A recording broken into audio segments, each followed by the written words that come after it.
So today I have Dr. Kraemer from Reno Diagnostic Centers joining me. Thank you so much. Thank you. Was hoping today we could talk a little bit about how your organization uses risk assessment to drive personalized screening.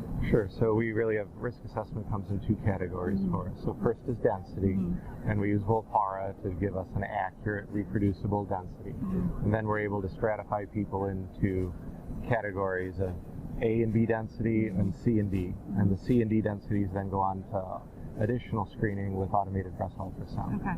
And then the second part of the risk assessment is the Tyrer-Cuzick 8 model, and then that's supplemented with genetic testing for people who meet NCCN criteria. Okay. Now, can you talk a little bit about how density has been impacting what you've seen for Tyrer-Cuzick 8 scores? Yeah, so one of the nice things about having a quantitative density assessment versus just a subjective C or D is being able to further refine TC8. And so some of the lower Cs, it doesn't really change their TC8, but the high Cs, it'll kick them into a high-risk screening protocol because of their density. Now, since you've taken this approach, what type of communication have you kind of taken on with patients, and how are you educating them on risk and density? Yeah, I think that's one of the nice things about Volpara. So the patients get their density results from the technologist who did their mammogram at the completion of their exam. And so then they have the opportunity to ask questions about their density.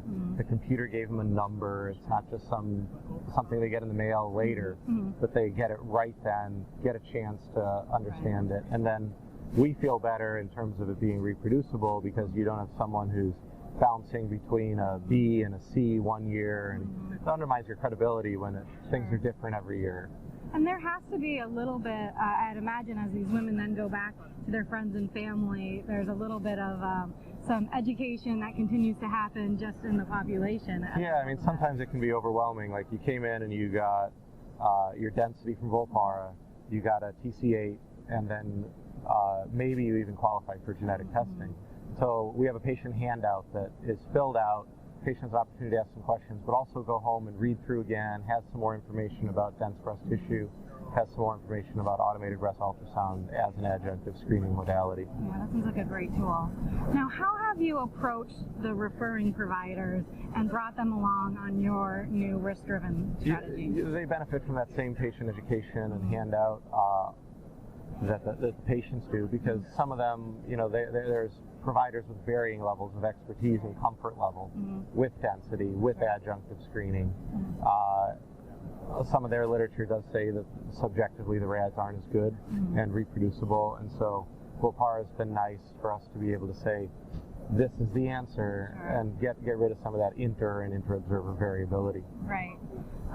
And do you have to do a lot of follow-up with them? Are you doing education also on the screening path forward from Yeah, we're trying to. I mean, it's a process, and I think that, you know, the patient now hears about their density from the technologist, and then they have the handout that they can read. And then next year when they call, our staff will say, we noticed you were dense on your last mammogram. Would you like to schedule your automated breast ultrasound at the same time as your mammo?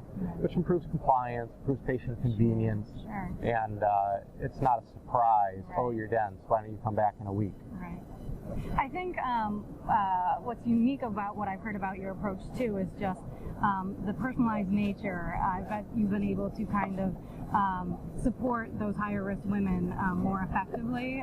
Yeah, we've identified about 9.5% of our patient population is high risk, and so, you know, before we had the ability to quantify density and quantify their TC8 score, it was patients really self-identified as high risk, and that was not as effective. We weren't catching everyone coming through our door who really needed more than just a standard mammogram. Right. Well, thank you for sharing a little bit more about your personalized approach, and it was great spending some time with you today. Thanks for having me.